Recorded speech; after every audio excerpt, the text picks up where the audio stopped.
Hey everyone. Wanted to do a quick video on Terminator X back at the Silverado. We finally got it running. There were a lot of bugs and challenges, but we finally got them all figured out. So that's why I haven't done any more videos on this, because it was a lot of just little knick-knack stuff. So one interesting thing that did come up, and this threw us through a loop. We couldn't figure it out for a while, and it was actually something really dumb, but I wanted to share it because it's possible to set your Terminator X up and not have it work as best it could, and could cause you some rework. And it's really something simple to check. So basically what happened is that while we were driving it, we were getting the voltage that was being relayed to us was a lot lower than we wanted, to the point at which we thought maybe the alternator was not working. We went with a higher amperage alternator, trying to compensate and all this stuff. Went through all the wiring for the alternator, couldn't figure it out, and until finally it hit me while I was reading through some posts that I had overlooked something pretty dumb. So when I did this, basically what happened is that we would turn the key on and we would read like about 11.2 volts on the handheld. But I had just freshly charged the battery. The battery's new. And I would go to the battery and I'd actually take a reading at the battery, and I was reading 12.4 volts while it was just sitting there. But the handheld was telling me 11. And what caused that was not power, but ground. When I did my BMW swap, I put it on the fender ground lug right there by the e-box, and that gave me a sufficient ground to do the job. I've got a good reading on my BMW, but this didn't.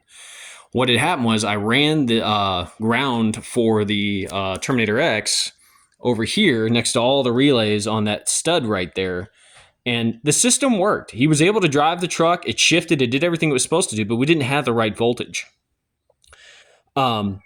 So after doing a lot of research, what I ended up finding was I just took my probe and I ran my probe on the battery itself. Let's see if I can get down here. And I've got 12.2 there. And then I went over to the fuse for the ECM for the Terminator, and I had 12.2 there. And that's what pointed me in the direction of the ground being wrong. So what I did was I went ahead and took that ground and took it off there, and then moved it over to a lug that I added down here that's hooked to a battery ground cable that actually connects to the battery's ground. The Holley documentation tells you that you're supposed to hook the power and the ground directly to the battery. And a lot of applications, that's fine. Like in a 7 series, an IL especially, you're not going to have enough cable to do that. But you do need to be onto a good ground. So the lesson I took away from this is that when you're setting up your Terminator X, make sure that your voltage matches what's at the battery between that and the handheld. And I even later on, I programmed in a gas gauge for this thing and set up my voltages on my table. And now I've got to go back and redo those voltages, because even though I'm using 5-volt reference voltage from the ECM, just having that poor ground ended up making the table incorrect. I'm about 10% off on the tank now, so I got to go back and reassess all of that. But it's something I wanted to share with you. Just make sure that you have a good power, or really a good ground with your Terminator X. Because you can have a poor one and it'll still work, but you're not going to get as much as you can. And the alternator is now awesome.